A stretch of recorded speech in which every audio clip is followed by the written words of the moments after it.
ভাবে নরমালি শুরু হয়নি, এটা একটা problem.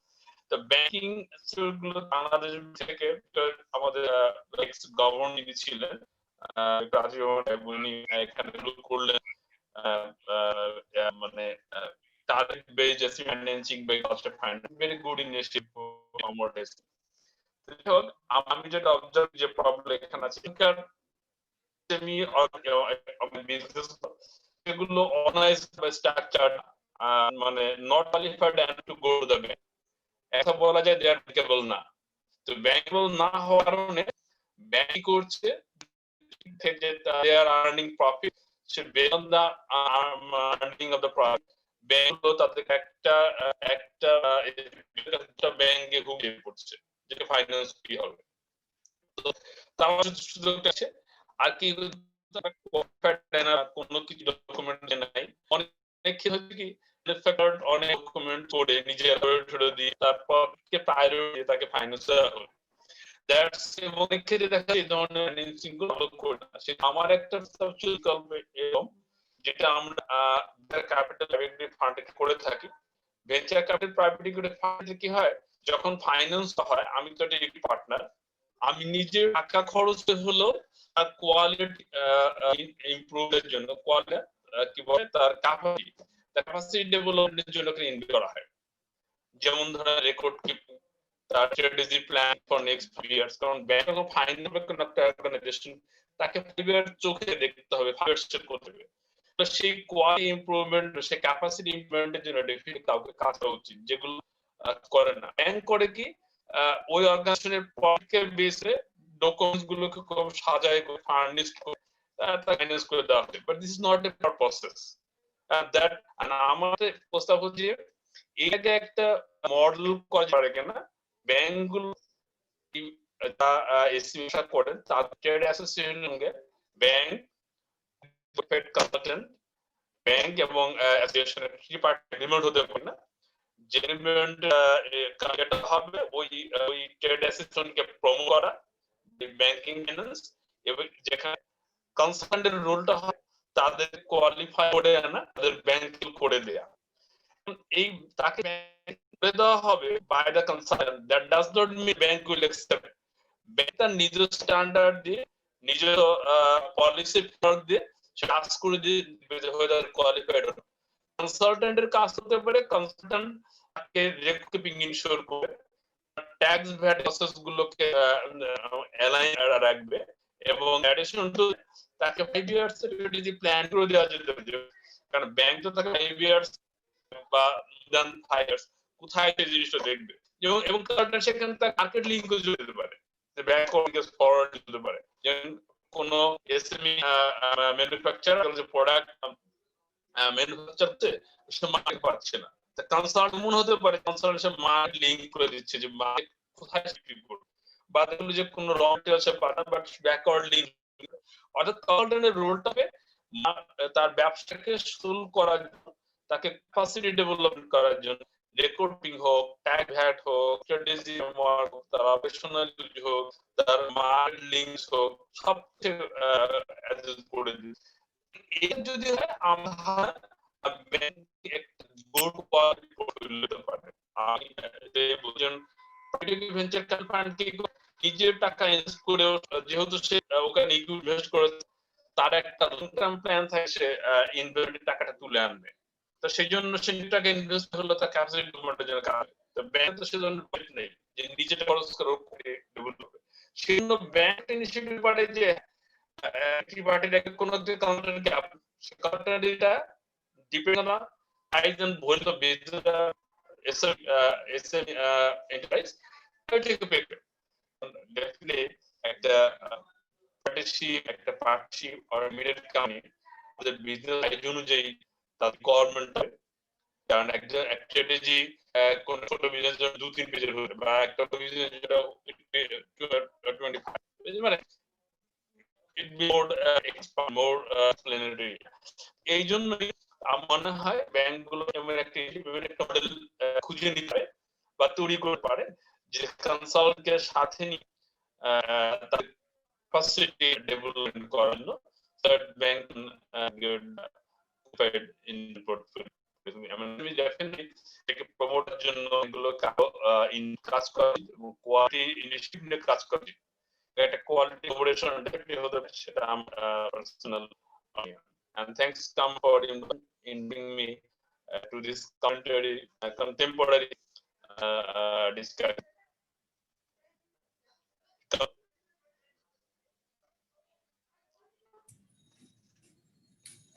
Thank you Mister Deepak Kumar Roy. আমরা আপনার কথাগুলি আসলে পরিষ্কারভাবে শুনতে পাইনি, কিছুটা টেকনিক্যাল জটিলতা, সম্ভবত নেটওয়ার্কে কিছু প্রবলেম আছে। তারপরে যতটুকু শুনতে পেরেছি ততটুকুতে আপনি আপনার বক্তব্য মোটামুটি পরিষ্কার করেছেন।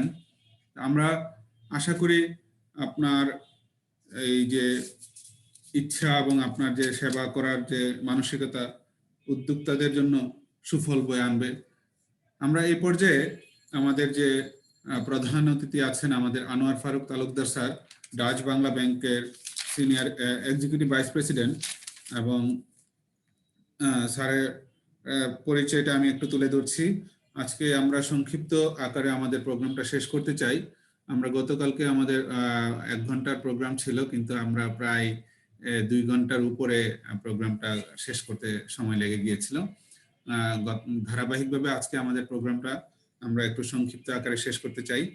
আমাদের সাথে আছেন আমাদের প্রধান অতিথি mister Anwar Faruk Talukdar sir, Head of SME and Business Division at Dutch Bangla Bank Limited. He is a commercial banker having more than 20 years experience in banking, having expertise in SME banking, retail banking, credit risk, etc. He is also a regular contributor to different newspapers and professional trainer in different banking aspects like SME banking, credit risk marketing, business communications, sales, etc. etc.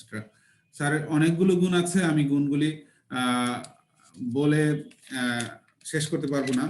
তো স্যারকে আমি আজকে উদ্যোক্তাদের নিয়ে, SME bankers বাংলাদেশের উদ্যোক্তা যারা আছেন তাদেরকে নিয়ে কিছু বলার জন্য অনুরোধ করছি। অনেক ধন্যবাদ।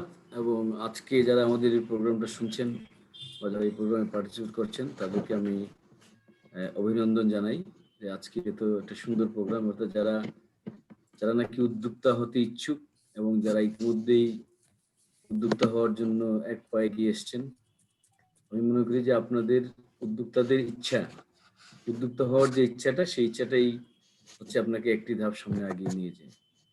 সো আপনারা যদি আগে মন থেকে চিন্তা করেন যে না আমি একজন উদ্যোক্তা হব, তাহলে কিন্তু আপনি একটা ধাপ এগিয়ে গেলেন।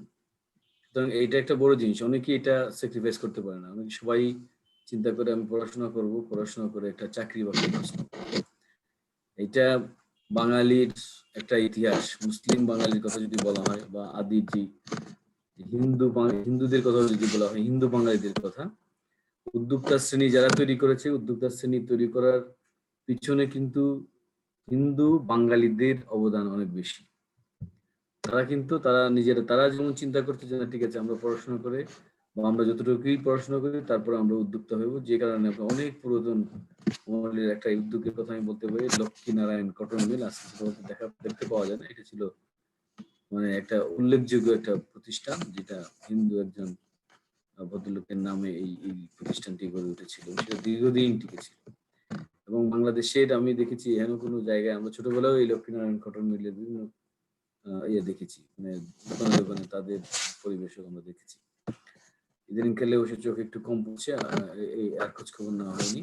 সুতরাং এখানে ওনারা কিন্তু অর্থাৎ উদ্যোক্তা যারা উদ্যোগ নিচ্ছেন তারা কিন্তু সাহস নিয়ে এগিয়ে এসছেন, এবং যারা সাহস নিয়ে এগিয়ে এসছেন তারাই কিন্তু সাহসিক লোকেরই কিন্তু সফলতা পাওয়ার সম্ভাবনাটা একটু নর্মালি বেশি থাকে, এবং এখানে স্যাক্রিফাইসিং টেন্ডেন্সিও থাকে।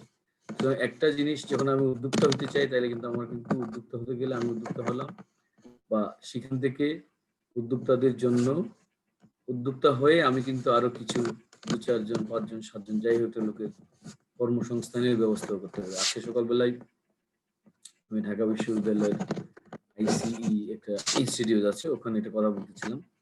ওনাদের উদ্যোক্তাদের ওনারা এটা উদ্যোক্তা শ্রেণীর জন্য তারা কাজ করছে, এটা নিয়ে তাদের ট্রেনিং দীর্ঘদিন ধরে তাদের বিভিন্নভাবে ট্রেনিং হচ্ছে।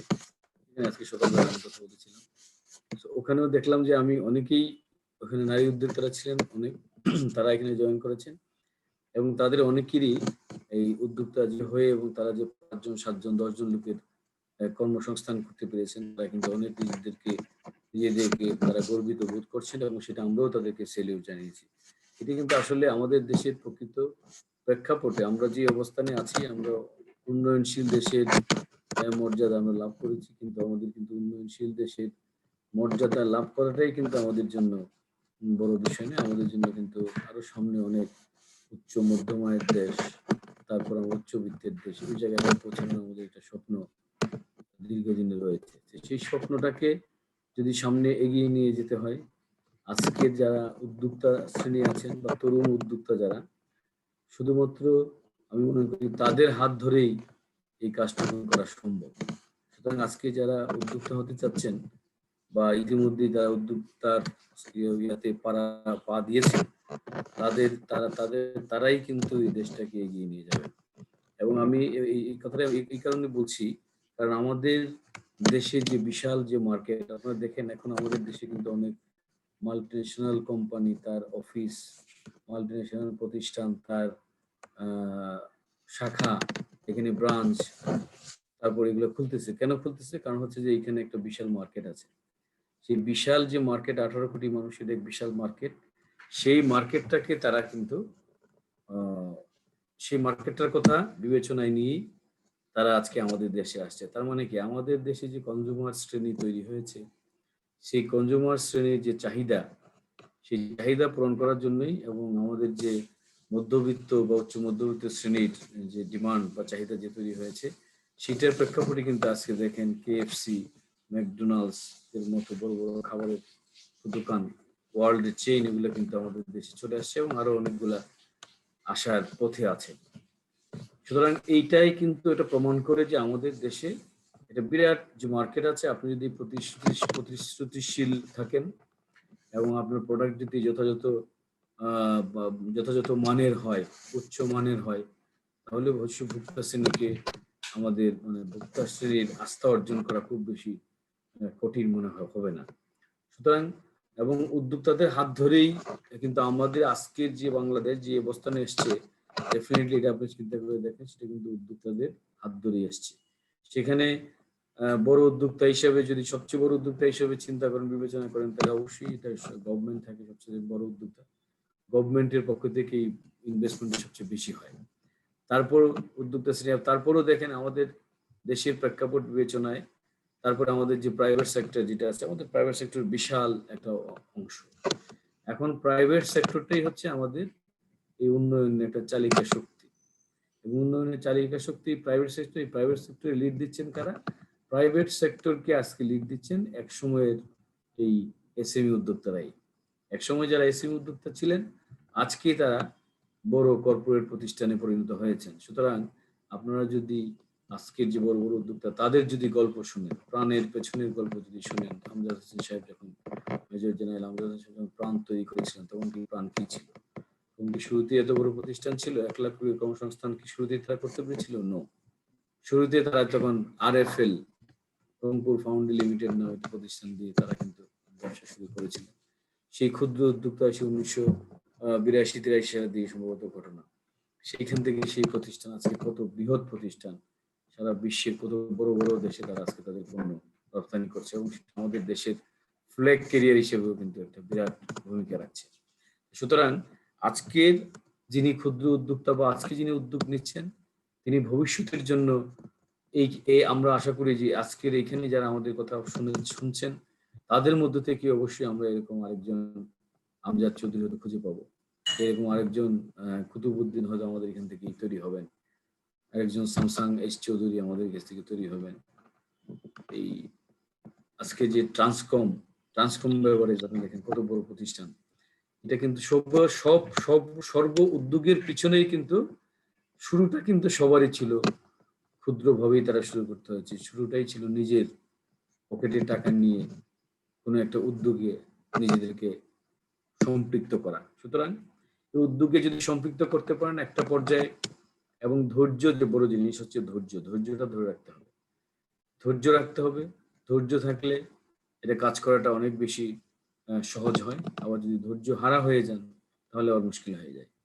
সো আপনাকে ধৈর্য ধরে লেগে থাকতে হবে। একটা জিনিস আজকে দেখেন, আজকে যে কথাগুলো বললাম যে সফলতার শিখরে যারাই আজকে পৌঁছেছে বা তথাকথিত যে সফলতার সংজ্ঞা যদি যে একটু আগে যে আমরা কোরআন শরীফ আয়াত শুনলাম সেখানে আমরা যেটা শুনলাম যে সেখানে যদি সফলতার বিষয়গুলি যদি আমরা চিন্তার মধ্যে আনি, সফলতার পেছনে আপনার ধৈর্য, আপনার পরিশ্রম এবং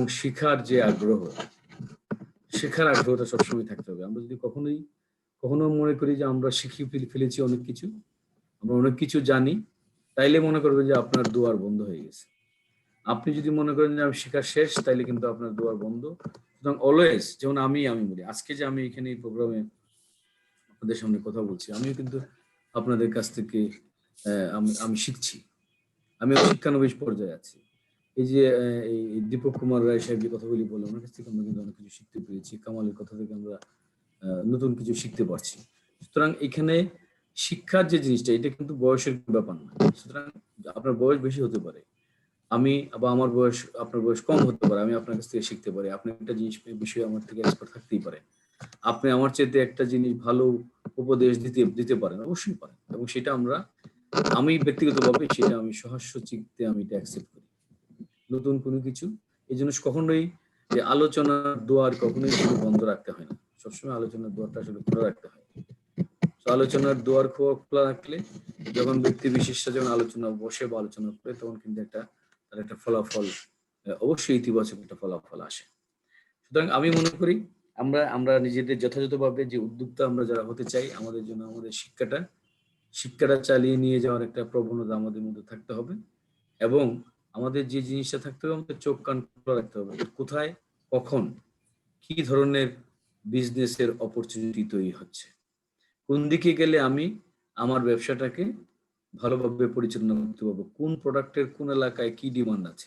আমি যদি ক্ষুদ্র একটা এলাকায় থাকি, যদি আমার মনে করেন আজকে পঞ্চগড়ের একটা কোনো এক এলাকায়, আজকে একজন উদ্যোক্তার সাথে আমরা কথা বলছিলাম, উনি সেই পঞ্চগড়ের শীতের মধ্যে দেখছি উনি ভিডিও অন করে আমাদের সামনে পার্টিসিপেট করতেছিলেন। তো উনি যখন বলতেছিলেন, উনি কিন্তু ওই এলাকায় বসে বল পেনের ইন্ডাস্ট্রি, ছোট্ট একটা বল পেন ইন্ডাস্ট্রি তৈরি করেছে।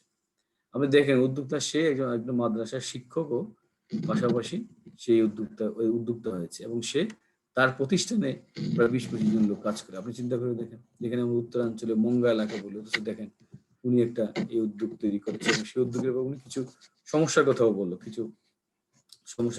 সেগুলো আমাদের সাথে শেয়ার করলো। সেটা আমরা শুনেছি যে বড় বড় প্রতিষ্ঠান যখন তার কম্পিটিটর হয়ে যায়, এই বড় বড় প্রতিষ্ঠান কম্পিটিটর হয়ে যাওয়ার কারণে ওখানে দেখা যাচ্ছে যে এই ছোট উদ্যোক্তারা যে প্রোডাক্টটা তৈরি করছে, সেই প্রোডাক্টটা একটা আপনার ইয়ের মধ্যে পড়ে যায়, কম্পিটিটিভ অবস্থানের মধ্যে পড়ে যায়। সেই ক্ষেত্রে আমরা নিজেরা আমাদের পক্ষ থেকে আমাদের অনেক সাজেশন ছিল। আমরা অনেক কিছু বিভিন্ন বড় বড় প্রতিষ্ঠানকে, আমি নিজেও অনেককে প্রশ্ন করেছি, অনেকেই বলেছি, আমার অনেক লেখাও লিখেছি। কিছু কিছু ব্যাপার আছে, কিছু কিছু প্রোডাক্ট আছে যে প্রোডাক্টগুলিতে বড় উদ্যোক্তারা যদি এখন ওই জায়গাতে যদি ওনারা না ঢোকেন, তাহলে কিন্তু ছোট উদ্যোক্তাদের জন্য একটা জায়গা বা অবস্থান তৈরি হয়ে যে তাদের প্রোডাক্টগুলি যথাযথ তারা মার্কেটিং করবে, যথাযথ তারা সেল করতে পারেন। সো এই ক্ষুদ্র উদ্যোক্তারা যদি ছোট ছোট জিনিস, যে প্রোডাক্টগুলি তারা তৈরি করেন, যে কনজিউমার প্রোডাক্টস এর কথাই বলুন, কনজিউমার প্রোডাক্ট আছে যেগুলা, এই যে চাল, আটা, ময়দা, সুজি, এগুলো ব্যবসা প্রাণ আরএফএল বা এসিআই এদের না করলেও কিন্তু চলে। এই ব্যবসাগুলি যদি আমাদের ক্ষুদ্র উদ্যোক্তাদের মধ্যে সম্পৃক্ত মানে সীমাবদ্ধতা রাখা যায়, বাট আলটিমেটলি দেখে আমরা বলছি ওপেন মার্কেটিং সেটা করা সম্ভব হয় না। তারপরে যদি ক্ষুদ্র উদ্যোক্তাদের সাথে প্রোটেকশনের সাপেক্ষে এই ধরনের কিছু নীতিমালা থাকতে পারে, এটা চিন্তা করার অবকাশ আছে। অবশ্যই সেখানে আলোচনারও অনেক বিষয় আছে, এখানে আলোচনাও করতে হবে। এটা পর্যালোচনা সমালোচনা করে একটা জায়গায় পৌঁছাতে পারে। সো উদ্যোক্তা যে জিনিসটা বারবার আমরা বলছি যে উদ্যোক্তা যদি আপনি হতে চান, এটা কিন্তু বড়, প্রথমেই বলেছি, এখনো বলছি যে এটা কিন্তু একটা বড় আশীর্বাদ আমাদের দেশের জন্য। এবং পাশাপাশি যে উদ্যোক্তা, যেটা আরেকটা কথা বলতে চাচ্ছিলাম, যেখানে উদ্যোক্তা তৈরি করেছিলাম যে কয়েকটা গুণাবলীর কথা বললাম, ওই জন্য এন্টারপ্রেনিয়ারের কি ধরনের গুণাবলীগুলি থাকা দরকার সেটা। তারপরে একটা পর্যায়ে আপনি যখন একটা প্রতিষ্ঠান খুললেন, সেই প্রতিষ্ঠান খোলার সাপেক্ষে আপনি এটা ট্রেড লাইসেন্স দিয়ে আপনার ব্যবসা প্রতিষ্ঠান পরিচালনা করছেন। সেই ছোট ছোট ব্যবসা আপনি পরিচালনা করছেন। এবং আপনাদেরকে আমি যেটা সাজেশন দেবো, যারা যে নতুন উদ্যোক্তা বিশেষ করে যারা আছেন বা যারা এখন উদ্যোক্তা হয়েছেন, তারাও তাদের যে বুক কিপিং যে জিনিসটা, সেটা কিন্তু আপনাদের বুক কিপিং আপনাদের রাখতে হবে। তারপর যে প্রোডাক্ট আপনি যে সাপ্লায়ারের কাছ থেকে যে প্রোডাক্টটা নিচ্ছেন, সেটা যে সেই ভাউচারটা আপনাকে রাখতে হবে, সেটা একটা হিসাব রাখতে হবে। যে প্রোডাক্ট আপনি সেল করছেন, সেটা সেলস ভাউচার যেটা আপনি তৈরি করছেন, অর্থাৎ বিক্রয় যে দলিল যেটা আছে ভাউচারটা, সেই ভাউচারটা আপনি সংরক্ষণ করবেন। এবং আপনারা যে কাঁচা অথবা এই সেলস ভাউচারটা আপনি সংরক্ষণ করতে পারেন, অথবা আপনি যে প্রতিদিন আপনি বিক্রি করছেন বা কত টাকার মাল আপনি প্রতিদিন কিনছেন বা ৩-৪ দিন পর পর কিনছেন, সেটার একটা তালিকা আপনাদের একটা বইয়ের মধ্যে যে কাঁচা রেজিস্টার বলি, সেই রেজিস্টারে আপনি সেটা লিপিবদ্ধ করে রাখতে পারেন। এবং সে একইভাবে আপনি প্রতিদিন যে বিক্রয় করছেন, সেই বিক্রয়ের তালিকাটা আপনার বইয়ের মধ্যে বা এই যে কাঁচা রেজিস্টারের মধ্যে আপনি লিপিবদ্ধ করে রাখবেন। তাহলে আপনি যখন প্রোডাক্ট কিনছেন, তখন আপনি সেই প্রোডাক্টটা কিনছেন আপনার দোকানে, সেটা আপনার স্টক হিসাবে বিবেচিত হচ্ছে। সুতরাং আপনি কত টাকার স্টক কিনলেন, সেটা আপনার হিসাবটা আপনার কাছে অবশ্যই থাকা দরকার। সুতরাং টোটাল আপনার দোকানে বা আপনার শোরুমে বলেন বা গোডাউনে বলেন, আপনার কত টাকার স্টক আপনি এখানে রেখেছেন, কি কি প্রোডাক্ট রেখেছেন, প্রোডাক্ট ওয়াইজ আপনি পারচেজিং প্রাইস অর্থাৎ কেনা দাম, যেটা কেনা দামটা আপনি রেখে কিন্তু আপনি সেটা অলওয়েজ আপনি একটা স্টক, আপনি যখন শুরু করছেন, শুরু থেকে যদি আপনি অভ্যাসটা গড়ে তুলতে পারেন, তাহলে ভবিষ্যতে সামনের দিনগুলো আপনার জন্য অনেক মানে ভালো স্মুথ যাবে, ভালো যাবে। কেন ভালো যাবে? আপনি যখন হিসাব করতে শিখছেন, আপনি যখন হিসাব করতে জেনে যাচ্ছেন, তখন কিন্তু আপনি সহজেই ধরতে পারবেন যে আমি কত টাকা দিয়ে একটা প্রোডাক্ট কিনছি এবং সেই প্রোডাক্ট আমি কত দিয়ে বিক্রি করছি, সেখান থেকে আমার কত টাকা আমার মার্জিন থাকছে, অর্থাৎ ওইখান থেকে আমার প্রফিট কত হচ্ছে, সেখান থেকে আমার কস্ট কত হচ্ছে, সেই জিনিসটা আমার দোকানের যদি ভাড়া দিয়ে থাকেন, সেই দোকানের ভাড়া আপনার কত হচ্ছে, আপনার ভাড়া যদি না হয়ে থাকে, আপনার নিজস্ব হয়ে থাকে, তাহলে আপনি সেখানে বিদ্যুৎ বিল আপনি কত দিচ্ছেন বা আদার ইউটিলিটিস বিল আপনি সেটা কত দিচ্ছেন, এবং আপনার দোকানে যদি একজন লোকের কর্মসংস্থান হয়, তাই কর্মসংস্থান যে হচ্ছে তার আপনি কত টাকা তাকে আপনি তার স্যালারি বাবদ, বেতন বাবদ দিচ্ছেন, সেই জিনিসটা আপনি এখানে লিখে রাখবেন। পাশাপাশি আপনার নিজস্ব ব্যক্তিগত একটা খরচ আছে। আপনি যদি এই ব্যবসার সাথে আপনার সবকিছু নির্ভর করে, তাহলে এই ব্যবসাতে প্রতিষ্ঠান থেকে আপনি কি ধরনের পয়সা আপনি নিচ্ছেন, আপনার স্যালারি হিসেবে কি নিচ্ছেন বা আপনার ইনকাম হিসেবে কি নিচ্ছেন এখান থেকে, সেটাও আপনি লিপিবদ্ধ করে রাখবেন। তাহলে কি হচ্ছে, আপনার যে হিসাবটা আপনি প্রপারলি যদি আপনি মেনটেন করে রাখেন, তাহলে আপনি দেখতে পাবেন যে একটা স্বচ্ছতা আপনার নিজের মধ্যে স্বচ্ছতা কাজ করবে। আমি কত টাকা জিনিস কিনলাম, কত টাকা জিনিস বিক্রি করলাম প্রতিদিন। একজন ভালো উদ্যোক্তার এটা একটা বৈশিষ্ট্য। প্রতিদিন আমার আগের দিনে আমি দেখবো যে আমার স্টক এখানে কত টাকার আছে, আমার স্টক এখানে আছে কত 5 লাখ টাকা।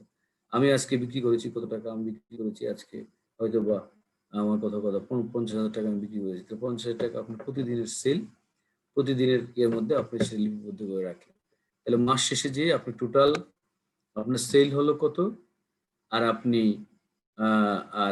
আপনার সেল কত হলো, এবং সেটা আপনি কত টাকা মাল কিনেছিলেন, সেই জিনিসটা যদি আপনি হিসাব নিকাশ করেন প্রতি মাসের শেষে, আপনি কিন্তু তারপর আপনার খরচ হলো কত, আপনার সেলিং, আপনার জেনারেল বা অ্যাডমিনিস্ট্রেশন যে কস্ট মিলিয়ে আপনার টোটাল কস্ট কত গেলো, সেই কস্টটাকে আপনি যদি এখানে লিখে রেখে আপনি মাস শেষে কিন্তু প্রতি মাসে আপনি আপনার একটা ইনকাম স্টেটমেন্ট আপনি বের করতে পারছেন।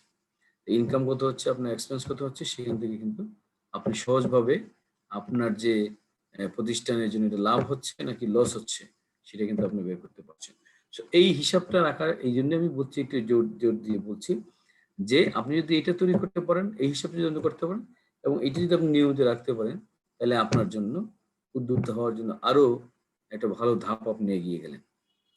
সুতরাং এই জিনিসটা প্রপারলি আপনি রাখবেন, এবং সেই সাথে সাথে পাশাপাশি আপনি যখন উদ্যোক্তা হওয়ার জন্য চিন্তা করেছেন, তখন আপনি যখন একটা ট্রেড লাইসেন্স নিলেন, তারপর থেকে আপনি কোনো না কোনো ব্যাংকের সাথে, অর্থাৎ আপনার কাছাকাছি সুবিধাজনক জায়গায় যে ব্যাংকটি আছে, সেই ব্যাংকে আপনি একটা অ্যাকাউন্ট খুলতে পারেন। সেই ব্যাংকে অ্যাকাউন্ট খুলে আপনি আপনার লেনদেনটা যদি যেরকম আপনার যাই হোক, আপনার লেনদেন যেমনই হোক, আপনার ব্যবসা ছোটই হোক মাঝারি হোক, যেমন যে পর্যায়ে হোক না কেন সেই পর্যায়ে থেকে আপনি ব্যাংকের সাথে একটা সম্পর্ক গড়ে তুলে ব্যাংকের সাথে যদি একটা লেনদেন আপনি করতে থাকেন, তাহলে এই ভবিষ্যতে সামনের দিনগুলোতে যখন আপনি লোনের প্রয়োজন আপনার পড়বে, তখন কিন্তু আপনি লোন পাওয়ার জন্য আপনি কিন্তু অন্য যিনি ব্যাংক অ্যাকাউন্ট খোলেন নাই বা অন্য উদ্যোক্তা যিনি যিনি সেলস রেজিস্টার ভাবে মেনটেন করেন নাই, তার চাইতে কিন্তু লোন পাওয়ার ক্ষেত্রে আপনি কিন্তু আরেক ধাপ এগিয়ে গেলেন। সো এই জিনিসটা আমরা যেমন আমাদের কাছ থেকে এই ব্যাংকার হিসেবে আমি যদি বলি, আমরা কিন্তু ব্যাংকারে কিন্তু এই জিনিসটাই আমরা চাই। সো ব্যাংকার হিসেবে যে জিনিসটা আমরা চাই, সেই জিনিসটাকে আপনারা যদি সংরক্ষণ করেন, আপনারা যদি সেটা রাখেন, তাহলে কিন্তু ব্যাংক সহজে আপনাদেরকে ঋণ দিতে হতে বা সম্মত হবে। আপনার ব্যবসার যে অবস্থান, আপনার ব্যবসার অবস্থানটা দেখে, আপনার ব্যবসার এই যে হিসাব নিকাশগুলো আপনি যেটা রেখেছেন সেটা যাচাই বাছাই করে কিন্তু তারা আপনাকে এটা লোনের প্রস্তাব দিতে পারে। সুতরাং ব্যাংক থেকে আপনি দিক দিয়ে লোন নিতে পারেন। এছাড়া আমাদের দেশে মাইক্রো ক্রেডিট অর্গানাইজেশনগুলি আছে, অনেক এমএফআই আছে, তাদের কাছ থেকে কিন্তু আপনি আরো সহজে কিন্তু লোন নিতে পারেন। যদিও লোনের মানে লোনের ইন্টারেস্ট রেটটা কম বেশি হতে পারে, দু জায়গায় দু রকম হতে পারে, বাট এখন আমরা যে দেশে যে প্রেক্ষাপটটা দেখছি বা এখন যে অবস্থান আছে, এই যে করোনা ভাইরাসের পরবর্তী অবস্থায় যে অর্থনীতির একটা যে শক হয়েছে, একটা শক খেয়েছে, সেই শকটা থেকে বেরিয়ে আসার জন্য এখন আমরা আবার কিন্তু প্রাণপণ চেষ্টা করছি। একদিকে যেমন আমরা জীবন নিয়ে সংশয় আছি, চিন্তায় আছি, কখন কার কি অবস্থা হয় সেটা কিন্তু আমাদের জন্য অবশ্যই এটা কিন্তু চিন্তার বিষয়। এই জায়গাটায় আমাদের সচেতন থাকতে হবে। একদিকে আমাদের দেখেন খেয়াল করে জীবনের সংশয়, কখন কি হয়, বাইরে বের হলে সারাক্ষণে আমাদের একটা মাস্ক পরেই আমাদের বাইরে বের হতে হচ্ছে, তারপর আমাদের অফিসে আমাদের মাস্ক পরে থাকতে হচ্ছে। সো এইটা কিন্তু আমাদের জীবনটাকে রক্ষা করার জন্য আমরা এই কাজগুলি আমাদের বাধ্যতামূলক করতে হচ্ছে। সো এই কাজটা যখন আমরা করছি, সিমিলারলি এই কারণে অর্থনীতিতেও এই করোনা ভাইরাসের এই কারণে অর্থনীতিতে বিরাট ধরনের ধাক্কা খেয়েছে। আমাদের গ্রোথ, জিডিপি গ্রোথ রেট কত হওয়ার কথা ছিল, 8.6 হওয়ার কথা ছিল, সেটা এখন নেমে আসছে। এবং বিশ্বের বেশিরভাগ দেশের জিডিপি গ্রোথ নেগেটিভ হয়ে যাচ্ছে। তার মানে কিন্তু এখন বিশ্বের নেগেটিভ হয়ে যাওয়ার পেছনে এটা কিন্তু করোনা ভাইরাসের, এই যে আজকে যে করোনা ভাইরাস যে ধাক্কাটা আমাদেরকে সারা বিশ্বের মানুষকে যেটা দিয়েছে, সেটা কিন্তু আমাদের জন্য অবশ্যই একটা অশনি সংকেত। তারপর আমরা দেখেন আমাদের দীর্ঘদিন অনেকদিন ধরেই বিভিন্ন দেশে লকডাউন, ইভেন আমাদের দেশেও লকডাউন ছিল। লকডাউনে আমরা একদিকে যেমন অর্থনৈতিক ক্ষতিগ্রস্ত হয়েছি, আবার কিন্তু জীবন আমাদের কিন্তু অনেক বেঁচেছে, অবশ্যই আমরা বলতে হবে। ব্যাপক হারে আমাদের দেশে ওইভাবে ছড়িয়ে যায়নি। বা আমাদের দেশের প্রেক্ষাপট যদি চিন্তা করেন, আমাদের দেশের উপর আমি মনে করি যে আল্লাহর বিশেষ রহমত এখানে আছে। আমাদের দেশে কিন্তু মৃত্যুর হারটা এখন পর্যন্ত অনেক কম আছে, অনেক ইগনোরেবলই আছে এখনো। তো তারপরেও আমরা যদি আমরা নিজেদের যে সচেতনতা নিজেরা আমাদেরকে বজায় রাখতে হবে। এবং এই করোনা ভাইরাসের কথা বলার এখন উদ্দেশ্য যেটা হচ্ছে যে এইখানে কিন্তু দেখেন করোনা ভাইরাস কিন্তু আমার অন্যদিকে আবার চোখ কান খুলে দিয়েছে। অনেক নতুন নতুন উদ্যোগ কিন্তু তৈরি হয়েছে এই করোনা ভাইরাসকে কেন্দ্র করে। আজকে যে অনলাইনের ব্যবসা, আজকে যে আপনি বিভিন্ন ধরনের দেখেন ছোট ছোট ব্যবসায়ী কিন্তু তৈরি হয়ে গেছেন, তারা কিন্তু ফেসবুক মার্কেটিং বেড়ে গিয়েছে, লিঙ্কডইন মার্কেটিং বেড়ে গিয়েছে, টুইটারে অনেকে মার্কেটিং করছে বিভিন্ন ভাবে। আজকে যে আমাদের সামাজিক যে ইয়েগুলি রয়েছে, এই মাধ্যমগুলি, যোগাযোগের মাধ্যম, সেই যোগাযোগের মাধ্যমটাকে ব্যবহার করে অনেক উদ্যোক্তা তৈরি হয়েছেন এবং সেই উদ্যোক্তাদের মধ্যে অনেকেই সফল হয়েছেন। অনেকের গল্পই আমরা এখন পত্র-পত্রিকাও দেখছি, অনেকেই ফেসবুক লাইভে এসে অনেক গল্প আমাদের বলছেন। সুতরাং এটা কিন্তু দেখেন একদিকে এই করোনার কারণে জীবন সংশয়, আর একদিকে নতুন পুরানো অনেক উদ্যোক্তাদের জন্য কঠিন সময় পার হচ্ছে, আবার নতুন নতুন উদ্যোক্তা শ্রেণী এখানে তৈরি হয়েছে।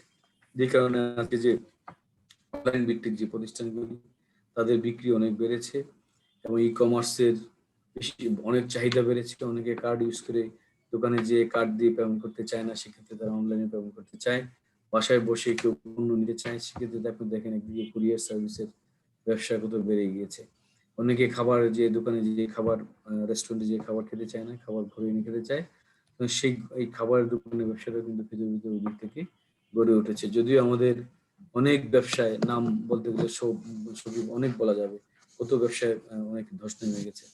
আবার অনেক ব্যবসার সম্ভাবনাও কি দিয়েছে। আমাদের দেশে যে পোশাক যে শিল্প, যেটা আমাদের দেশের সবচেয়ে বড় রপ্তানিকারক শিল্প, সেই শিল্পের একদিকে যেমন কিছুদিন আগে কিছু ক্ষতি হয়েছে, বাট অন্যদিকে আবার আশার বাণী যেটা হচ্ছে আমাদের দেশ থেকে ব্যাপক হারে পিপিই, আমাদের দেশে মাস্কের ব্যাপক হারে কিন্তু তৈরি হয়ে বিদেশে ব্যাপক হারে রপ্তানি হচ্ছে। সুতরাং এই জিনিসটা দেখেন, আগে আমাদের দেশে কিন্তু মাস্ক এরকম ছিল না, আমাদেরও এখন মুড়ে মুড়ে প্রচুর মাস্ক পাওয়া যায় এবং সেই মাস্ক বাইরে আজকে যাচ্ছে ভালো ভালো। সুতরাং এটাও কিন্তু একটা আরেক ধরনের আমাদের চাহিদা তৈরি হচ্ছে। আবার যে যে ধরনের আজকে যে আমাদের পোশাক শিল্পের যে যে প্রতিষ্ঠানগুলি আছে, আমাদের যে প্রোডাক্ট আমরা নর্মালি আমরা যে প্রোডাক্টগুলি প্রোডাকশন করি বা যে প্রোডাক্টগুলি আমরা বাইরে রপ্তানি করি, তার মধ্যে বেশিরভাগ প্রোডাক্টই হচ্ছে আমাদের হচ্ছে অর্থাৎ মিডিল ক্লাস, লোয়ার মিডিল ক্লাসের উপযোগী পণ্য। সেই পণ্যের একটা কিন্তু চাহিদা একটু সবসময় থেকেই যায়। অনেক সময় আমাদের হয় কি, যখন কোনো ধরনের অর্থনৈতিক ডিপ্রেশন হয়, ডিপ্রেশনে কিন্তু মানে এই প্রোডাক্টগুলোতে মানুষ, উচ্চ আয়ের মানুষগুলো কিন্তু বেশি প্রোটেকশনে থাকতে চায়। বেশি প্রোটেকশনে থাকতে যেয়ে তারা কিন্তু খরচটা কমিয়ে দেয়। যে কারণে আজকে দেখেন যে বেশিরভাগই 5 স্টার হোটেল অলমোস্ট বন্ধ। 5 স্টার হোটেলগুলো এখনো কিন্তু ঠিকমতো চালু করতে পারেনি। কারণ ওখানে মানুষের যারা ওখানে নিয়মিত যাতায়াত করতেন, তারা কিন্তু এই বিষয়ে সংশয় তাদের বেশি। সো এই সমস্ত ক্ষেত্রে সুতরাং যে একটা মিনিমাম যে যিনি প্রোডাকশন করেন, যে মিনিমাম যিনি যারা মিনিমাম আয় যারা করে, অর্থাৎ আমি অর্থনীতির ছাত্র, সেহেতু অর্থনীতি ভাষায় আমরা বলতে পারি যে মানুষের যে কোনো যে অবস্থায় সে মানুষটাই থাকবে না কেন, তার কিন্তু ভোগের বা মানে খাদ্যের চাহিদা, যে খাদ্যের যে প্রিলিমিনারি যে চাহিদা, সেটা কিন্তু সেই ডিমান্ডটা তার থাকবেই। তার ইনকাম থাকুক আর না থাকুক, তাকে কিন্তু খাদ্য গ্রহণ করতেই হয়। সুতরাং খাদ্য গ্রহণ করতে মানে ওই ওই জায়গায় যেহেতু খাদ্য তাকে গ্রহণ করতে হবে, সুতরাং খাদ্য গ্রহণের জন্য তাকে কিছু না কিছু অর্থের সংস্থান করতে হয়, এবং অর্থের সংস্থান করতে গিয়ে তাকে কিন্তু কোনো না কোনো ধরনের কর্মে তাকে লিপ্ত হতে হয়। সুতরাং এই যে কর্মে লিপ্ত হওয়া, এবং আজকে আমি ব্যাপকভাবে একটা জিনিস আমি আমার আমার আমার চাইতে আগে বা আমার মাঝামাঝি সময়ে অনেক বড় বড় বিশ্বের অর্থনীতিবিদরা, বিভিন্ন বড় বড় ব্যাংকের গভর্নরও বলেছেন যে মানুষের হাতে যেটা হচ্ছে কি, এই করোনার সময় বা অর্থনৈতিক যখন ডিপ্রেশন হয়, মন্দার সময়, তখন টাকা মানুষের হাতে পৌঁছে দিতে হয়। টাকা যদি মানুষের হাতে যায়, এই জন্য দেখেন আপনি উন্নত দেশগুলোতে খেয়াল করে দেখবেন যে লোকজন কাজ না করলেও তাদের কিন্তু প্রোডাকশন থেমে নেই। লোকজন কাজ না করলেও তাদের ইনকাম কিন্তু থেমে নেই। তাদের ইনকাম সোর্স আছে, অর্থাৎ তাদের যে আনএমপ্লয়মেন্ট ভাতা, সেটা কিন্তু গভর্নমেন্ট, বরং ক্ষেত্র বিশেষে আমি দেখেছি আমেরিকাতে, এখানে আমার ভাইও থাকেন, সুতরাং ওখানে ওই দেশে দেখেছি যে অনেকে যাদের কর্মসংস্থান, যারা কাজ হারিয়েছেন বা তারা কাজ থেকে যারা বেরিয়ে আসছেন, তারা বরং হচ্ছে বেকার ভাতা হিসেবে, আনএমপ্লয়মেন্ট হিসেবে ভাতা হিসেবে তারা বেশি পাচ্ছেন। আর যারা কাজ করছেন তাদের ইনকাম কম হচ্ছে। সুতরাং ওই দেশে এটা কেন করা হয়, যে এই জিনিসটা করার পেছনে কারণ হচ্ছে যে আপনার যে টাকাটা মানুষের হাতে গেল, সেই টাকাটা যখন সে কিন্তু ধরে জমিয়ে রাখবে না, সেই টাকা দিয়ে তাকে তার নিত্য প্রয়োজনীয় যে চাহিদাগুলি আছে, সেই চাহিদাগুলি তাকে পূরণ করতে হয়। সেই চাহিদাগুলি পূরণ করতে গেলে তাকে মার্কেটে আসতেই হয়। আর মার্কেটে সে যখন যায়, তখন প্রোডাক্ট কিনতে চায়, সেই প্রোডাক্টের চাহিদা তখন কিন্তু চাহিদা তৈরি হচ্ছে। একইভাবে এটা কিন্তু একটা সাইকেল। সেই সাইকেলে সে চাহিদা তৈরি হলে, সেই চাহিদার তৈরি যখন হয়, তখন যে উদ্যোক্তা শ্রেণী আছেন, তাদের কিন্তু তখন কার্যক্রম তাদের কিন্তু শুরু হয়। আর তারা কিন্তু একটা সিগন্যাল পায় মার্কেট থেকে যে না, এই প্রোডাক্টের ডিমান্ড আছে, ওই পণ্যের ডিমান্ড আছে, সুতরাং এইটা আমরা যেন তারা প্রোডাকশন করতে, তখন তারা প্রোডাকশনে যায়। এইভাবে কিন্তু অর্থনীতি আবার ঘুরে ঘুরে আবার আগের জায়গায় ফিরে আসে, এবং সেটা পেছনে আপনি দেখেন ঘুরে ফিরে এই উদ্যোক্তা শ্রেণীর কথাই কিন্তু আসছে। অর্থাৎ উদ্যোক্তারাই কিন্তু আজকে আমাদের বাঁচিয়ে রেখেছেন, এবং উদ্যোক্তাদের কারণেই কোনো দেশ এগিয়ে যায়, আবার কোনো দেশ পিছিয়ে যায়। উদ্যোক্তা শ্রেণী যখন কাজ করে এবং তাদেরকে যখন যথাযথ সহযোগিতা করা হয়, পৃষ্ঠপোষকতা যখন দেওয়া হয়, তাহলে কিন্তু অটোমেটিক্যালি আমরা দেখতে পাই যে পৃষ্ঠপোষকতার মাধ্যমে তারা সামনের দিকে এগিয়ে যেতে পারে। সো বাধা বিপত্তি সৃষ্টি না করে তাদেরকে উদ্যোক্তাদের সহযোগিতা করা, তাদের জন্য যে একটা কনজেনিয়াল একটা অ্যাটমসফিয়ার, একটা পরিবেশ তৈরি করা, যে যাতে করে তারা তাদের কার্যক্রম চালিয়ে যেতে পারে, যাতে তারা তাদের যারা তাদের জন্য যে ধরনের সুযোগ সুবিধা থাকা দরকার, যেমন অনেক আমাদের দেশে আগে হয়েছে, এখন অনেকটা কমে গেছে, যে বিদ্যুতের কারণ অনেকেই তাদের হয়তো লোন টোন নিয়ে ওনারা প্রতিষ্ঠান চালু করেছেন, কিন্তু দেখা যাচ্ছে যে অনেকদিন দীর্ঘদিন বিদ্যুৎ না পাওয়ার কারণে প্রতিষ্ঠান সমস্যা। আজকে কিন্তু আমাদের দেশে এই সমস্যাটা অনেকটা কমে গেছে বা নাই বললেই চলে।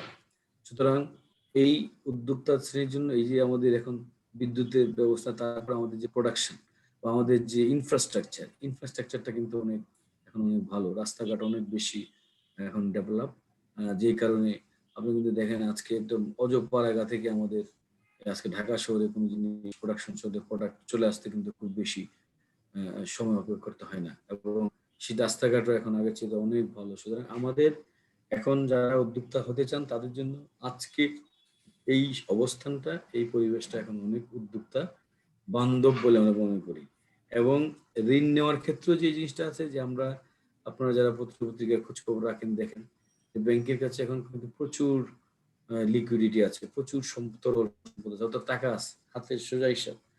ব্যাংকের কিন্তু প্রচুর টাকা আছে, সুতরাং বিনিয়োগ করার মতো ব্যাংকের এখন বিনিয়োগ করার মতো প্রচুর টাকা আছে, বাট সেই টাকা উদ্যোক্তা বা সেই টাকা ব্যবসায়ীদের দেওয়ার মতো উদ্যোক্তারা এখন কম।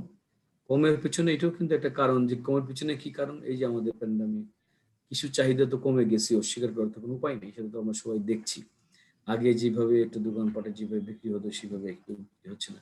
অনেক লোকের কর্মসংস্থান ছিল যেখানে চাকরি অনেকে চলে গেছে, তার মানে কি, তার মানে অনেক লোকের চাকরি, যারা চাকরি করতেন তাদের চাকরি চলে গেছে। আবার যারা উদ্যোক্তারা, যারা ব্যবসায়ী ছোট ছোট ছিলেন, আজকে বলা হচ্ছে যে, এটাও বলা হচ্ছে যে সিএসএমই খাতটাই ক্ষতিগ্রস্ত হয়েছে, এবং তাদের জন্য কিন্তু এই জন্যই বাংলাদেশ ব্যাংক যে উদ্যোগ নিয়েছে যে 20,000 কোটি টাকার যে স্টিমুলাস প্যাকেজ, সেই প্যাকেজটা কিন্তু তাদের জন্যই করা হয়েছে। এবং পাশাপাশি স্টিমুলাস প্যাকেজের আওতায় নতুন করে ক্রেডিট গ্যারান্টি স্কিমও চালু করা হচ্ছে। বাংলাদেশ ব্যাংক ইতিমধ্যে সার্কুলার দিয়েছে, যারা আছেন নিশ্চয়ই আমি আশা করি জানেন। সুতরাং ক্রেডিট গ্যারান্টি স্কিম বিভিন্ন ব্যাংকে, এখানে যারা ব্যাংকার আছেন, আপনারা দ্রুতগতির সময়ের মধ্যে এই বাংলাদেশ ব্যাংকের সাথে চুক্তি করে আপনারা কিন্তু আপনাদের ব্যাংকের মাধ্যমে এই ছোট উদ্যোক্তা শ্রেণীর কাছে আপনারা বিনা জামানতে আপনারা এই তাদেরকে ঋণ পৌঁছে দিতে তাদেরকে সক্ষম হবেন। সুতরাং এটা আমরা যারা এখানে ব্যাংকার আছি, এটা আমাদের দায়িত্বের দিকে, যে যারা উদ্যোক্তা হিসেবে এগিয়ে আসছেন তাদেরকে সহযোগিতা করা, এবং উদ্যোক্তাদেরও উচিত, উদ্যোক্তা যারা বা যারা ঋণ নিচ্ছেন, ঋণ গ্রহীতা, তাদেরও যেটা উচিত, তাদের যেটা উচিত হচ্ছে সেটা হচ্ছে যে আমি সবসময় এই কথাটা বলে থাকি, যদিও শুনতে একটু মাঝে মধ্যে খারাপ লাগে, তারপর আমি বলি যে আমরা যেমন আমাদের যেমন একটা চাহিদা, আমাদের খাবারের চাহিদা থাকে, আমরা তিন বেলা খাই, খাবারের চাহিদা থাকে, সিমিলারলি যে চাহিদাটা আমাদের খাবারের আছে, একইভাবে যদি আমরা তাড়নাটা অনুভব করি, কোনো জায়গা থেকে লোন নিলে সেটাকে একইভাবে পরিশোধ করতে হবে, সেটারও কিন্তু একটা তাড়না থাকতে হবে। সুতরাং আমি যেমন সকালবেলা নাস্তা, দুপুরে ভাত খাচ্ছি, রাতে ভাত খাচ্ছি, সেই জিনিসটা আমি যেন ঋণ পরিশোধের ক্ষেত্রে আমাকে মনে রাখতে হবে যে না, আমি প্রতি মাসে আমি যেমন ঋণ নিয়েছি, এই ঋণের টাকাটা জমা দিতে হবে, এইটাও কিন্তু আমার মাথায় রাখতে হবে। কারণ আজকে আপনি যেই ব্যাংক থেকে ঋণ নিচ্ছেন, সেই ব্যাংকটা ঋণ কোথা থেকে দিচ্ছে সেটাও কিন্তু আমরা যারা উদ্যোক্তা আছি তাদেরও জানা দরকার, যারা ব্যাংকার আছে তারাও জানার দরকার। অনেকেই জানে, অবশ্যই জানে, ব্যাংকে যারা কাজ করে তারা জানে, তারপর আমরা অনেকেই জানি না, নতুন আছি যারা, সেখানে হচ্ছে কি আমরা যখন ডিপোজিটারদের টাকা নিয়ে কিন্তু একটা অন্য উদ্যোক্তাদের কাছে আমরা ঋণ দিচ্ছি। তার মানে একটা জিনিস খেয়াল করে দেখেন, আজকে এখানে যারা ব্যাংকার আছেন বা উদ্যোক্তা আছেন, উদ্যোক্তারাই কিন্তু আবার পাশাপাশি অনেক উদ্যোক্তা আছেন যারা লোন নেন নাই, তাদের কিন্তু কারেন্ট অ্যাকাউন্ট বা সেভিংস অ্যাকাউন্টে টাকা জমা আছে।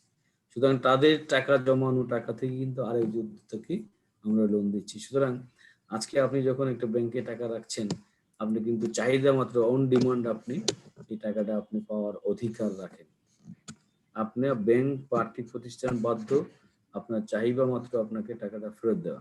আবার সিমিলারলি যদি অপোজিট কথা চিন্তা করেন, আপনি যখন কোনো ব্যাংক যখন লোন দিচ্ছে, সেই লোনটা কিন্তু চাহিদা মাত্রই কিন্তু ব্যাংকে উদ্যোক্তারা ফেরত দিতে পারেন না। সুতরাং সেই যে একটা গ্যাপ তৈরি হয়, তাহলে এই গ্যাপটা যদি তৈরি হয়, তাহলে কিন্তু এটা আমাদের উভয়ের জন্য, ব্যাংকার এবং উদ্যোক্তা বা ঋণ গ্রহীতা, তাদের উভয়ের জন্য একটা সংকটের বিষয়। এবং সংকটের বিষয় ইন দ্য সেন্স এই কারণেও, আজকে আপনি যখন টাকা ব্যাংক থেকে নিয়ে যখন টাকা ঠিক মতো পরিশোধ না করছেন, তখন একদিকে তাহলে ব্যাংকে, আমাদের দেশে কিন্তু এটা একটা সংস্কৃতি আছে, বিরাট অনেক ঋণ খেলাপি ঋণ বেশি। এই ঋণ খেলাপিরা যারা আজ বেড়ে যাচ্ছে, এই ঋণ খেলাপি বেড়ে যাওয়ার কারণে কি দেখেন ব্যাংকের বিভিন্ন দিকে ক্ষতি হচ্ছে।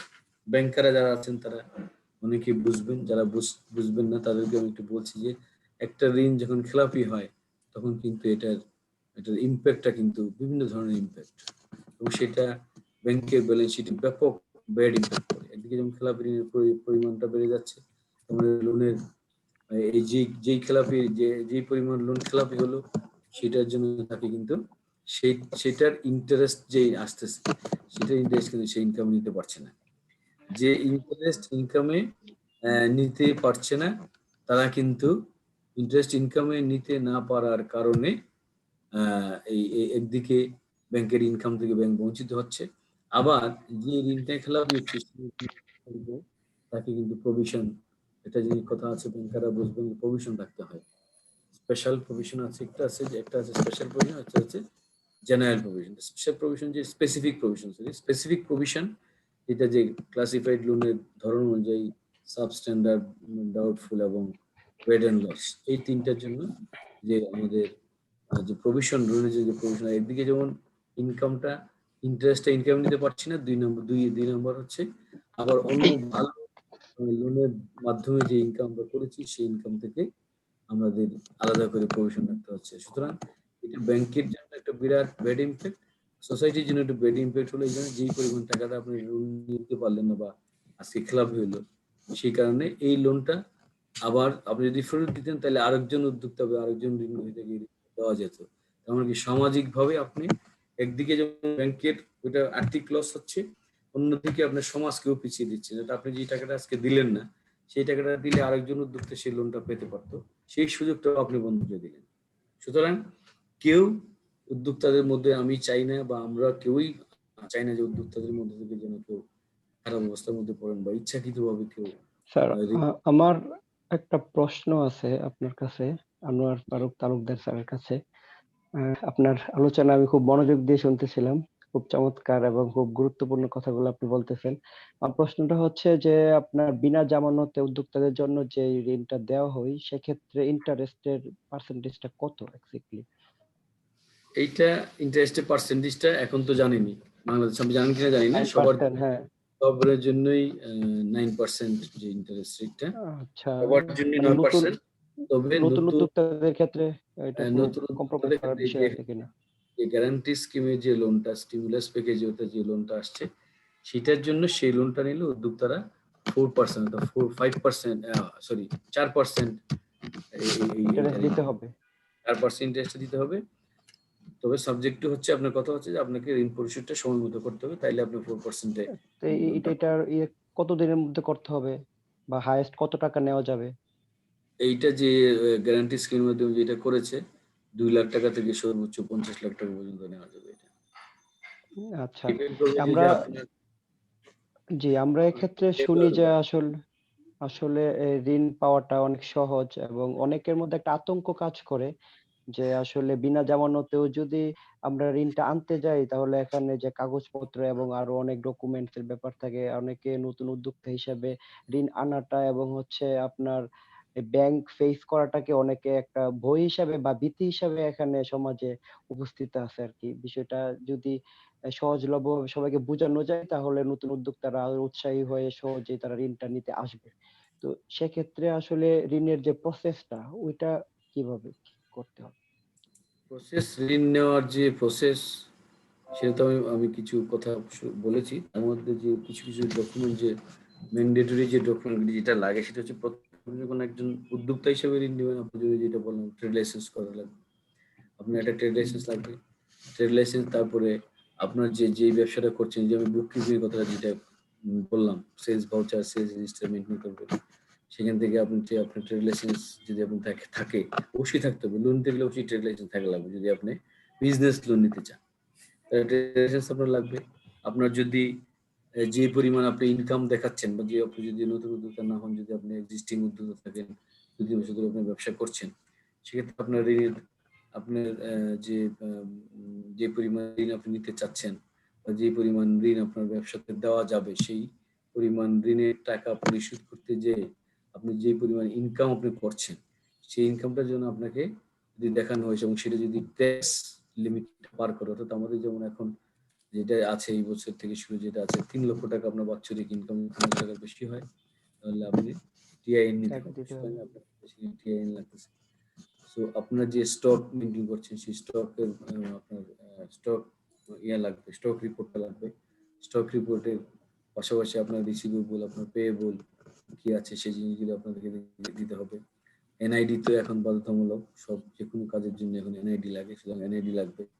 আপনার ছবি লাগবে, ক্ষেত্র বিশেষে আপনার একজন গ্যারান্টর লাগবে, একজন বা দুজন গ্যারান্টর, ব্যাংক বিশেষে ডিপেন্ড করে, কেউ একজন নেয় কেউ দুজন নেয়। তারপরে সর্বোপরি অনেক বেশিরভাগ ব্যাংকেরই যেটা চাহিদা সেটা হচ্ছে আবার যেটা জামানত একটা লাগে। সেক্ষেত্রে জামানত দিতে গেলে অনেকেই ক্ষুদ্র উদ্যোক্তা জামানত দিতে পারেন না, আবার অনেকেই পারেন। অনেকেই বলেন যে আমার লোন আমার দরকার নেই, আমার অনেকেই বলেন যে না আমার লোনের চেয়ে অন্য কিছু দরকার, আমার সহযোগিতা দরকার, আমি প্রোডাক্টটা কোথায় সেল করবো সেটা আমার জানা দরকার, আমার মার্কেট প্লেসটা কোথায় হবে সেটা আমার জানা দরকার, বড় বড় উদ্যোক্তারা আমাকে সহযোগিতা করবেন সেটা আমার দরকার। এই মোটামুটি যে একটা এই যে চেক লিস্ট, আপনার যদি আপনি একদম শুরু করেন তাহলে আপনাকে কিন্তু এই ডকুমেন্টগুলো আপনার লাগবে। এই ডকুমেন্টগুলির বাইরে এরপরে হয়তো আপনাকে ইউটিলিটি বিল আপনার কাছে চাবে, যেমন যেখানে প্রতিষ্ঠানে করছেন, বা আপনি যদি যে প্রতিষ্ঠানে যেখানে আপনি ব্যবসা করছেন যদি ভাড়ার দোকান হয়ে থাকে তাহলে দোকানের সাথে বাড়ির সাথে যে চুক্তিটা আছে চুক্তিপত্রগুলো লাগবে। সো এই ধরনের আনুষঙ্গিক কিছু কাগজপত্র লাগবে, এবং যে কাগজপত্রগুলির কথা বলা হয় সেগুলো আসলে যে খুব বেশি কঠিন বা জটিল কাগজপত্র তা কিন্তু না। আমাদের যে উদ্যোক্তাদের মধ্যে বললাম না, একটা উদ্যোক্তাদের মধ্যে ভীতি কাজ করে যে ব্যাংকে গেলেই না জানি কি দিতে হয়। না জানি কি স্যার হয়। স্যার এই জায়গাটায় আমি আমাদের এই আরেকজন resource Deepak Kumar Roy, fellow of chartered accountants, উনি একটা কমেন্ট শেয়ার করছেন স্যার, আমি পড়ে শোনাচ্ছি। Bank should finance SME with technical support of sustainability, not merely the loan. So banks have to think on innovative model. তো খুব চমৎকার সেক্ষেত্রে সেক্ষেত্রে কি স্যার মানে দীপক কুমার রায় ইনোভেটিভ মডেলটা কি একটু শেয়ার করবেন নাকি স্যার আপনি? হ্যাঁ হ্যাঁ হ্যাঁ হ্যাঁ, অবশ্যই অবশ্যই ওনার আইডিয়াটা হ্যাঁ, শেয়ার এটা করতে ভালো পারেন, বলবেন। আমরা শুনতে পারি। I would request Mr. Deepak Kumar Rai, a fellow of Chartered Accountant, you would share the innovative model. Can you share? Would you please?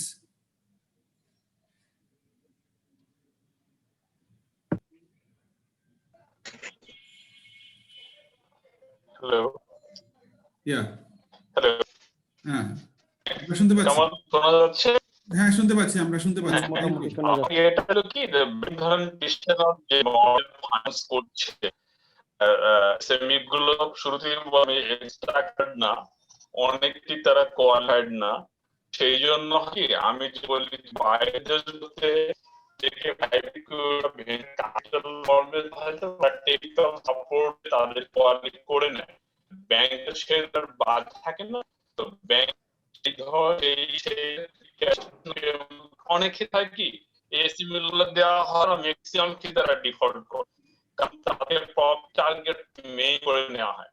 তাদের আমি বললাম তাদের মার্কেট লিঙ্ক, তাদের টেকনিক্যাল সাপোর্ট দেওয়া যেতে পারে, যেমন স্ট্র্যাটেজিক্যাল একটা ডিজাইন করে দেওয়া যে এই প্যাকটা 5 বছর কিনা, বা অন্য কোনো টেকনিক্যাল সাপোর্ট মাঝখানে দেওয়া যেটা প্রোডাক্টিভিটি বাড়াতে পারে, তার পারফরম্যান্স বাড়াতে পারে। সেই যত ব্যাংক করবে না, ব্যাংকগুলো টেকনিক সাপোর্ট দিতে পারে কোনো মাধ্যমে সেটাই করতে পারে। কেন বলছি মডেলের কথা, এক্সিস্টিং মডেলটা অনেক এসএমই ফাইন্যান্স এর ক্ষেত্রে একটা প্রপার মডেল না। এটা ব্যাংকের ক্ষেত্রে অনেক ক্ষেত্রে লোন নন পারফর্মিং লোনের পরিমাণ বাড়ছে, সেই জন্য তাদের টেকনিক্যাল সাপোর্ট ইনশিওর করার জন্য কনভার্টিভ মডেল, যেমন এই যে করে যে মাস্টার ফাইন্যান্সিং একটা অ্যাপ্রোচ শুরু হয়েছে, এটা এরকম ভাবে আরতে পারে। যেমন আপনি যে প্রাইম ব্যাংকের যে ইনিশিয়েটিভের কথা বলেছেন, আপনার অ্যাসোসিয়েশনের সঙ্গে কোলাবোরেটিভ করে অ্যাপস করে তার ফাইন্যান্সিং এ যাবেন, বা সেখানে আমি বললাম যে সেখানে কনসালটেন্ট করতে পারে, তাদেরকে ডেভেলপ করানো। এটাও এটা কাজ করা যেতে পারে বা চার্জ হতে পারে, চিন্তা যেতে পারে যে এক্সিস্টিং মডেলের বাইরে তাদের কোয়ালিটি ডেভেলপমেন্ট জন্য, তাদের কাছে ডেভেলপমেন্টের কাজ করে মডেল হতে পারে না। ব্যাংকের জন্য ভালো হবে, দেশের জন্য ভালো হবে, ওই এন্টারপ্রাইজ গুলো সবার জন্য ভালো হবে, সেই মডেলটা উচিত। যেমন আমি আবার বলছি, প্রাইভেট ভেঞ্চার ক্যাপিটাল ফান্ড কিন্তু ওই মডেল নিয়ে কাজ। আমাদের ব্যাংকিং সেক্টরের একটু চিন্তা করা উচিত, তাদের বাজেট নেই, বাট কিভাবে টেকনিক্যাল জায়গাগুলোকে অ্যাড্রেস করতে পারে। মানে কেউ কোন একটা প্রোডাক্ট তৈরি করছে, সে মার্কেট পাচ্ছে না, তাহলে তার মার্কেট লিঙ্ক করে দিতে পারে, তার একটা ব্যাকওয়ার্ড করে দিতে পারে। এই জিনিসগুলো কিন্তু ব্যাংকে, মানে ব্যাংক এই জন্য এগুলো কেন করবে, ব্যাংক করবে তার কোয়ালিটি, তার পোর্টফোলিওটাকে কোয়ালিটি করার জন্য। ডেফিনেটলি ব্যাংকে কিছু করা আছে, কারণ আমি তো 5 ইয়ার্স বা 3 ইয়ার্স আমাদের লং রান সাস্টেইনেবল প্রশ্ন। এই জন্য বলছি যে একটা ইনভেস্টমেন্ট মডেল এটা কাজ করা যেতে পারে, মানে সেটাই ব্যাংকারের কোনো মানে জীবন এই মুহূর্তে আছে, এটা আমার জানার ইচ্ছা ছিল। এটা আপনি জানতে চেয়েছেন। থ্যাংক ইউ আনোয়ার ভাই, আপনার ইন ডিসকাশন টু কি বলবো যে ফর্ম এন্টারপ্রেনারশিপ ডেফিনেটলি ভালো ভালো সেটি। তো সেই পাশাপাশি আপনার ব্যাংক সেক্টর থেকে এরকম কোন আলোচিত যে তাদেরকে একটু প্রমোট করা টেকনিক্যালি, সাপোর্ট, মানে থ্যাংক ইউ ভেরি মাচ দাদা, অনেক সুন্দর ভালো জিনিসই বলেছেন। এই জায়গাটা বলেছেন। আমি একটু অ্যাড করতে চাচ্ছিলাম এখানে, এই ধরনের একটা ধারণা আমিও অনেকক্ষণ ধরে ভাবছিলাম যে শেয়ার করব। তো দীপক ভাইয়া যেটা বলল, যে আমি আমার পরিচয়টা আসলে দেই না, যে আমি মোহাম্মদ ইউসুফ খান, উদ্যোক্তা ক্লাব ব্রাহ্মণবাড়িয়ার ফাউন্ডার, ব্রাহ্মণবাড়িয়া থেকে কাজ করছি উদ্যোক্তাদের নিয়ে। তো আমিও আসলে দীপক ভাইয়ের সাথে একমত যে শুধুমাত্র ব্যাংক সেক্টর থেকে লোন দেওয়া না, আর পাশাপাশি যদি আরো কিছু সাপোর্ট উদ্যোক্তাদের দেওয়া যায়, তাহলে হয়তো আরো বেশি পরিমাণ কার্যকর হতো উদ্যোক্তাদের জন্য এই বিষয়গুলা। আমার গ্রুপে দেখা গেছে যে পুরুষ উদ্যোক্তার তুলনায় নারী উদ্যোক্তা প্রায় 3 গুণ, যেখানে ব্রাহ্মণবাড়িয়াতে এখন নারী উদ্যোক্তারা খুব বেশি এগিয়ে যাচ্ছে। কিন্তু তাদেরকে আসলে ওই ধরনের লোন সাপোর্ট তারা প্রথমত কোথাও থেকে পাচ্ছে না। কিন্তু আমি দেখলাম যে লোনের চেয়েও তাদের যে বিষয়টা আরো বেশি জরুরি, সেটা হলো যে তাদেরকে বিভিন্ন বিষয়ে ট্রেন আপ করানো। এখন সরকারিভাবে এই ট্রেন আপটা হইতে পারে বা বেসরকারি উদ্যোগেও হইতে পারে। এখন হচ্ছে কি, যে এই ট্রেন আপের যে বিষয়টা, ওইটা যদি কোনো ব্যাংক সেক্টর থেকে বা হচ্ছে ব্যাংক লোনের পাশাপাশি প্যাকেজ আকারে, যে লোনটা নিতে হলে আপনাকে এই ট্রেনিং সেশনটা করতে হবে যাতে আপনি এই লোনটাকে প্রপারলি ইউজ করতে পারেন। এই ধরনের কোনো কম্বো প্যাকেজ বা এটার সাথে যদি সামঞ্জস্য করে কিছু একটা করা যেত, তাহলে হয়তো কি যে উদ্যোক্তারা আরো বেশি বেনিফিটেড হতো। এই জিনিসটা খুব বেশি জরুরি, যে আমরা আসলে নিজের উদ্যোগে চেষ্টা করতেছি, বাট হচ্ছে আমরা লার্নিং এর যে বিষয়টা, আমরা যারা অভিজ্ঞ উদ্যোক্তা আছে বা যারা অভিজ্ঞতা রাখে তাদের কাছ থেকে যে একটু শিখবো, একটু জানবো, এই বিষয়গুলোর চর্চাটা বোধহয় একটু কম। আর যাদের আগ্রহ আছে তারা ওই ধরনের সাপোর্টটা আসলে ঠিক পাচ্ছে না। আমি আমার প্রশ্নটা আবার আমি আনোয়ার ফারুক তালুকদার স্যারের কাছে করব, যে ব্যাংক সেক্টর থেকে আসলে এই ধরনের কোনো সাপোর্ট দেওয়ার সুযোগ আছে কিনা নারী উদ্যোক্তাদের জন্য স্পেশালি। জি, থ্যাংক ইউ ভেরি মাচ। আপনি যথার্থই বলেছেন। জিনিসটা যে বললাম যে আপনারা অনেকে কি না জানার কারণে আমাদের এগুলি হয়। ব্যাংক থেকে যেমন প্রকাশ্যে কিন্তু বাংলাদেশ ব্যাংক থেকে যে সার্কুলার মাধ্যমে কিন্তু বলে দেওয়া আছে যে প্রতিটা, যদিও আমরা ব্যাংকাররা ঠিক ওইভাবে কাজ করছি না বা করতে পারছি না, সেটা অনেক কিছুই আমাদের মানে সীমাবদ্ধতা রয়েছে। এটা কামাল আছে এখানে, কামালও বলবে।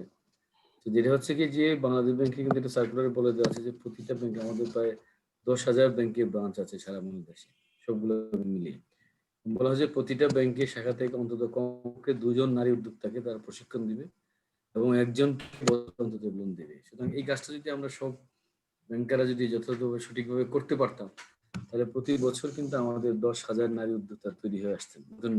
নিয়োগ উদ্যোক্তার কথা বলা হচ্ছে। সো এটা কিন্তু আমরা প্রপারলি বাংলাদেশ ব্যাংক কিন্তু মনিটর করছে আমাদেরকে, আমরা অস্বীকার করবো না, বাংলাদেশ মনিটর করছে, কিন্তু আমরা সঠিকভাবে হয়তো আমরা সবাই কাজটা করতে পারছি না। স্যার আমাকে যদি একটু সুযোগ দেন, আমিও আপনার সাথে একটু ধন্যবাদ মোহাম্মদ ইউসুফ খানকে। উনি ব্রাহ্মণবাড়িয়া থেকে আমাদের সাথে যুক্ত হয়েছেন আজকে, এবং উদ্যোক্তা ক্লাব আছেন, উদ্যোক্তা ক্লাবের বলেছেন যে 4 ভাগের 3 ভাগই ওমেন এন্টারপ্রেনার। এটা খুবই আশার কথা যে আপনার এরকম একটা উদ্যোক্তা ক্লাবে 3 ভাগই ওমেন এন্টারপ্রেনার। সত্যিকার অর্থে আমরা কিন্তু ওমেন এন্টারপ্রেনারদেরকে, আমরা যারা ব্যাংকে কাজ করছি, আমাদের এখানে কিন্তু অনেকেই বিভিন্ন ব্যাংকে আছেন, ইন্টারন্যাশনাল ন্যাশনাল ব্যাংকে আছেন, এবং আজকে আমাদের সাথে যুক্ত আছেন। স্যার অনেকে চিনেন, আর আমিও ব্যক্তিগতভাবে তাদেরকে চিনি। তো আমরা কিন্তু ওমেন এন্টারপ্রেনারদেরকে লোন দিতে প্রতিনিয়তই চেষ্টা করে যাচ্ছি, কিন্তু ওমেন এন্টারপ্রেনাররা এগিয়ে আসছে না, ব্যাংকেবল হচ্ছে না। ওমেন এন্টারপ্রেনাররা যে সমস্যাটার মধ্যে আছেন, সারা বাংলাদেশে আমরা খুঁজে পাচ্ছি না 5% ওমেন এন্টারপ্রেনার। প্রত্যেকটা ব্যাংক ওমেন এন্টারপ্রেনারকে সার্চ করছে। আমরা অবশ্যই ব্যক্তিগতভাবে ট্রেন আপ করার চেষ্টা করছি, পাশাপাশি আমাদের বাংলাদেশ ব্যাংকের যে সার্কুলার আছে, সার্কুলার যে মাস্টার সার্কুলার আছে, ওই সার্কুলার 1-এও কিন্তু ক্লিয়ারলি বলা দেওয়া আছে কারা কারা কি মানে এই ট্রেন আপ করবে, বা ট্রেনিং সেন্টার গুলি আছে, ওই ট্রেনিং সেন্টারের নামগুলি পর্যন্ত ওখানে দেওয়া আছে। তো ওইসব জায়গাগুলিতে যদি তারা ট্রেনিং নেয়, পাশাপাশি স্যারে আমাদের সাথে প্রথমেই যে কথাটা শেয়ার করেছিলেন যে একটা ট্রেড লাইসেন্স করার জন্য, একটা ব্যাংকেবল হওয়ার জন্য তাকে কিছু কোয়ালিফিকেশন অর্জন করতে হয়। স্বাভাবিকভাবে আমি ক্যান্টনমেন্ট এরিয়াতে কিন্তু যা ইচ্ছে তাই করতে পারবো না। স্বাভাবিকভাবে একটা women entrepreneur or any kinds of entrepreneur যদি ফাইন্যান্স নিতে চায়, ব্যাংকের ফাইন্যান্স নিতে চায়, তাকে কিন্তু ব্যাংকের কিছু নিয়ম কানুন নর্মস আছে, তাকে অবশ্যই ব্যাংকে একটা অ্যাকাউন্ট ওপেন করতে হবে তার ট্রেড লাইসেন্সটা দিয়ে। তো এই জায়গাগুলিতে আমাদের ওমেন এন্টারপ্রেনাররা সত্যি পিছিয়ে আছেন। আমি জানি না আপনার এই উদ্যোক্তা ক্লাবে যারা আছেন তারা কি ট্রেড লাইসেন্স আছে কিনা, বা তাদের ব্যাংক অ্যাকাউন্ট আছে কিনা।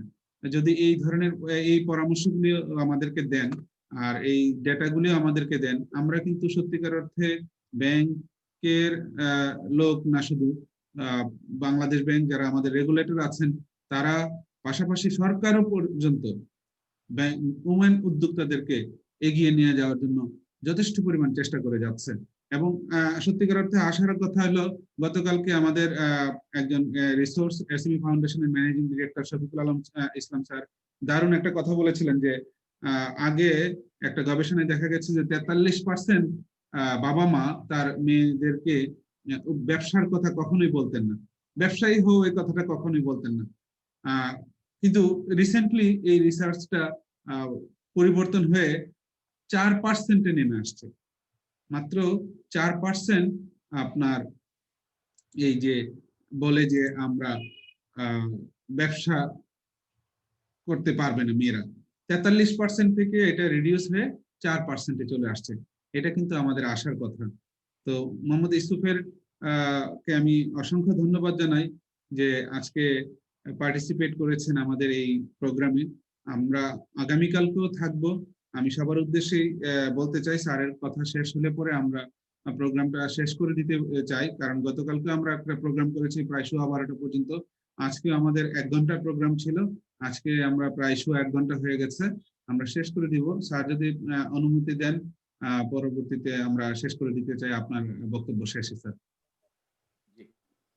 Thank you very much. সুন্দর আজকে যেহেতু আলোচনাটা যদি হয়, এটা ভালো হয়েছে যে একজন উদ্যোক্তা আমাদের সাথে আছে, উনি সরাসরি প্রশ্ন করছেন। এই সকালে কিন্তু সিমিলার প্রোগ্রাম করতেছিলাম ঢাকা বিশ্ববিদ্যালয়ে, যেটা আয়োজন হচ্ছে। আমি খুবই আনন্দিত এরকম একটা অনুষ্ঠানে যুক্ত হতে পারে। আমার আরো কিছু প্রশ্ন আছে, যদি স্যার বিরক্ত না হন তাহলে আগামীকালকে যেহেতু আমরা আবার মোহাম্মদ ইউসুফ, আগামীকালকে আমাদের প্রোগ্রামটা চলবে। আপনি অবশ্যই, আমরা আশা করব আগামীকালকে আপনি আমাদের সাথে থাকবেন। সেম আইডি দিয়ে আমাদের এই প্রোগ্রামটা হবে। আগামীকালকে আপনি থাকবেন আশা করি। হ্যাঁ, সকল উদ্যোক্তাদের প্রতি আমি সম্মান জানাই, এবং যারা এসএমই ব্যাংকার এখানে যারা আছেন তাদেরকে আমি সম্মান জানাচ্ছি এবং অভিনন্দন জানাচ্ছি যারা আজকে আমাদের কথা শুনেছেন। এবং সেটাই বলে আমি আমার বক্তব্য শেষ করছি, এবং সবাইকে শুভরাত্রি এবং আসসালামু আলাইকুম। ধন্যবাদ। আজকে আমাদের সাথে আমাদের প্রধান অতিথি ডাচ বাংলা ব্যাংকের আনোয়ার ফারুক তালুকদার স্যার চমৎকার বক্তৃতা দিয়েছেন, উদ্যোক্তাদের ব্যাপারে অসংখ্য তথ্য দিয়েছেন, উদ্যোক্তাদেরকে ব্যাংকেবল করার জন্য যথেষ্ট পরিমাণ